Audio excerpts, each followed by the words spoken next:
What's up guys, Budget Tactical.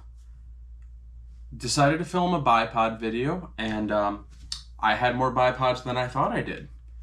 So that's a plus.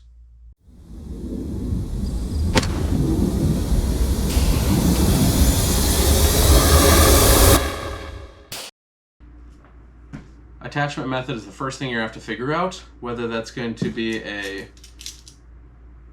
swivel stud style, which is the more common ones. You may have something that is going to be a Picatinny rail. I do not have one, but this one also has an Arca version, which is a little bit wider rail. And one of the real neat ones I have today is a quick disconnect for M-lock rail. And then I do have old school M-lock rail as well. This one is a quick disconnect swivel stud, and then these are the old school swivel stud styles. I will go ahead and show them on a couple of different guns, show how well they work, and kind of just go over the real basic anatomy of the different ones and see what makes them different. Alright, first things first, this is going to be your basic swivel stud style. What happens right here is these two arms pinch onto that swivel stud, and your adjustment screw down here is going to tighten up around it. To look out for are the articulation. These ones are external spring. This one's just a Firefeild brand. It's a cheaper pickup one. You can find them online. Amazon has them. This knob back here is going to adjust your rotation, and that one is kind of nicely springed right here as well. Just uses some leaf spring or spring steel to allow it to move, but always wants to center. So if you need to get it shooting at an angle, you have to crank it down at that angle and it'll hold like that. The adjustment on these is a press in, a slight spring at the bottom here, and then it's going to let you go on each of these notches. These ones aren't too bad. Like I said, this is a shorter leg one, but it can come out to, I believe, 11 inches on here. Now that we've done swivel stud, this one is same thing, Firefeild as well, but this one has a QD Picatinny adapter on it. You can pick them up online as well. All you have to do, makes it a lot quicker, have your Picatinny, locks it into place, and now it's solid. Same exact features as the last time. I will get a measurement on it. So in a collapsed form, the legs themselves measure about 6 inches. Off the body of the rifle, you're looking closer to 7. And they do extend all the way out to a leg length of 9 inches, rifle body length of about 10. So that does give you quite a bit of adjustability. For a very beginner portion, I do like these Firefields. This one is going to be about the same as this first one we looked at. The only difference is it's a much longer leg to it, and the canting screw is a lever versus a knob. The reason I do like this style is it is a ratcheting style. So it's spring loaded and it comes off the nut to give you more leverage or to get it out of the way when you do not need it. Same mechanism for attaching to the gun. This one, however, is a little bit different of leg adjustment. These are spring loaded the opposite way. So as is, off the leg is sitting about 7.5, 8 inches. Off the gun, figure closer to 9. But when you do this one, you do have to pull it out and hold it anywhere in between full and not full. So now that we have full extension, the leg length is sitting about 12 inches. The gun length is sitting about 13. But if we want to do anything in between, we have to tighten down this knob, and it holds pretty good, but just be aware it can creep on you over a little bit of time. Once you're at the full extension, these guys have the little push button, and that's going to bring it all the way back in. It naturally is sprung inward. Again, 2 big springs on the outside here is what's going to keep it in place in the closed or in the open position. These are a little noisy, especially while deploying and retracting. So just be aware that can cause a little bit of noise if you're trying to do something quiet, hunting, etc. So now that we have the less expensive ones out of the way, we're going to move on to the little bit higher quality of ones. This one here is actually made from Savage. I found it at a local gun store. I was quite impressed. I didn't even know they made bipods. It is a quick disconnect style for a swivel stud. Has canting options as well as leg deployment and notched height select with numbers. So if you're trying to do anything with repeatability, I do really like this one. To dive into this a little bit closer, we'll look at some of the features. The swivel stud on this one is right down the middle, and this button slides the locking arm out of the way. You're going to, for deployment, slide it on over and it locks into place. No big springs that are adding bulk or noise. To retract it, all you're going to do is pull down on the leg and rotate it back. So that reduces another mechanism. There's a little spring in here. Little leg adjustment is this button right here. Slide them in and out. Slide them to whatever variation you want. So if we're on uneven terrain, we can set it up as well, and we can sit here with our cant lever. And we'll cant. There's no spring to it, so you can cant it and rest it. And once you're good to go, lock it down. This is not an adjustable as far as pulling it out off the nut. This is where it's at, but it does stay pretty low profile for that. Moving on next is going to be our M-lock style from Magpul. Same thing, no external springs, which I do like. It's a lock into place just like our Savage. And same thing here, adjustment from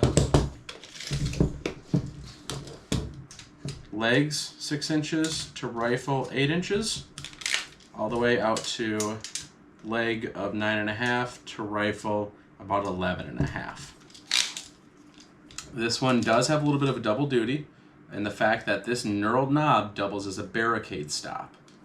So if we have our bipod in the forward position and we have it rotated around like such with the rifle pointing this way, this knurled knob acts as a barricade stop to rest it on.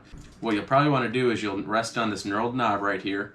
You wouldn't want to rest on the front of the bipod legs because that could be very well up past your fore end.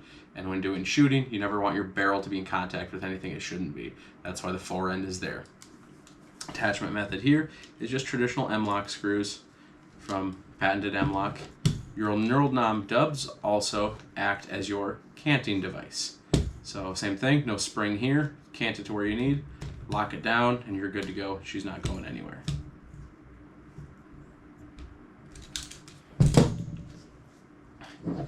Next is probably one of my new favorites I found. It's another Magpul. It is their quick disconnect line for M-lock.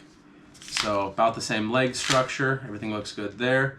They are still a button retraction like the last one, but this little angled piece goes into your M-lock and rotates about 45 degrees in there. And then this knob on the back side actually lowers that mechanism to bring it tight to the 2 M-lock slots here, then creating a locking point in there. Just basically the edges of that create the lock. It can be pretty tight on some M-lock, but overall I found it to be quite useful and quite effective. I can go ahead and show that in a minute here. Very last is probably the most expensive one I own, and it's a Warne. Had nothing but good luck with these. I really like them. They are similar to a lot of the other operations, but to lock your legs forward or down, you do have this pull tab, and it is lockable straight down or slightly forward. If you need your bipod but you want to get lower on the ground, the slightly forward one option works really well. If you're okay having a little bit more height or you're over a barricade, something like the straight up position is what you're going to want to go with. This one is a direct pull out with a lot more adjustment than a lot of the other brands. Each individual one will lock into place with this little button right here. The legs on these are replaceable. You can unscrew them and they have a threading. They do make a bunch of different options as far as feet go, such as spiked, widers. They have a bunch of options. I can go ahead and show some pictures here. Just gonna unscrew. This one is the ratcheting style, where the spring pops off the nut. This one is specifically set up for M-lock, but they do, however, sell a Arca rail adapter. When you lock this one down, if you see there, it has a secondary latch, so you can't accidentally undo your bipod. You have to pull that latch and then open your M-lock there, as you can see. There.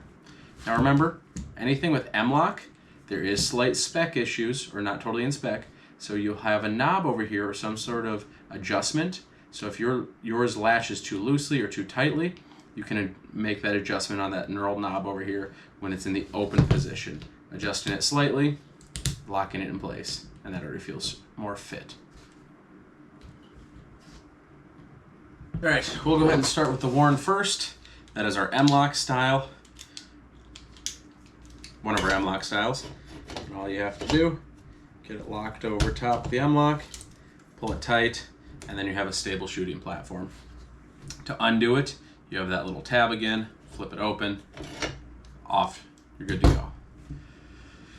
M-lock, like I said, just fits into an M-lock rail here, and then that's going to be tightened down. You will need the tool for that. That is not a field swap out. A slightly different way you can secure your rifle, and I'll show you right here, is an ARCA plate. So this one is an M-lock ARCA plate, goes straight onto the M-lock rail, and will interface with any sort of ARCA clamp on a bipod, on a tripod, anything like that. So if you want to stick to one and you're doing any more long distance or precision or heavy rifle shooting, I really recommend getting an ARCA. Then you can get the adapter plates on that. It'll fit a lot of the bigger guns that already come with ARCA plates. All right, right here is my Savage 110. And you can see here, like we talked about, it does have the two swivel studs already, one for the sling and one for the bipod. This one's nice and easy. You come in, press that button all the way over. It'll sit down flat on there, and then you just sit there and turn that knob until it is nice and tight on there.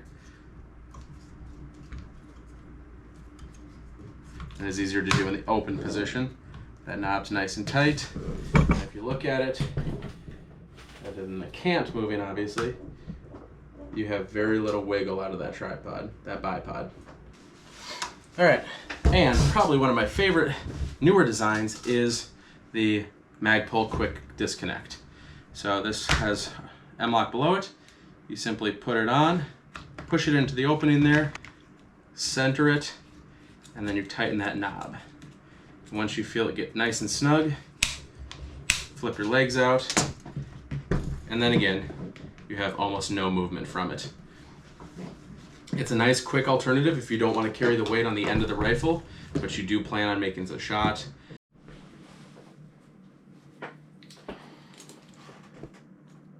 Way future me here.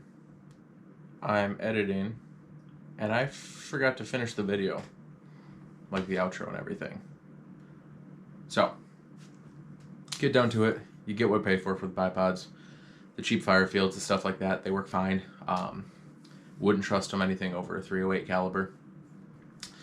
Warne, these are my high-end ones. I like it, but I'm also paying a couple $100 at least for them. You get what you pay for.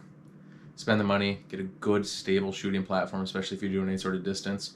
I just took my Savage 110 out with that Savage bipod last weekend, and first round impact on an 8-inch gong at 650 yards. So, again, good bipod. With a lesser quality bipod, it makes it more difficult. You get a lot of inconsistencies left to right. So that is one thing that does make distance shooting more difficult. More level the reticle, the more accurate you are. So you can go cheap to start with. If you're doing 22, stuff like that, absolutely go cheap. If you're doing something a little bit more precision, I do recommend the nicer ones. Like I said, Warne is kind of my go-to. This is the first one of theirs I've owned, but I do really like it. It's built really well and it feels good. As well as, like I mentioned, you have the interchangeable legs. So if you're shooting on grassy area, open field like that, you can switch over to a spike style. That's pretty much all I got for you. Stick around for the next one. Let me know if there's any bipods you guys absolutely love and want me to take a look at. See ya.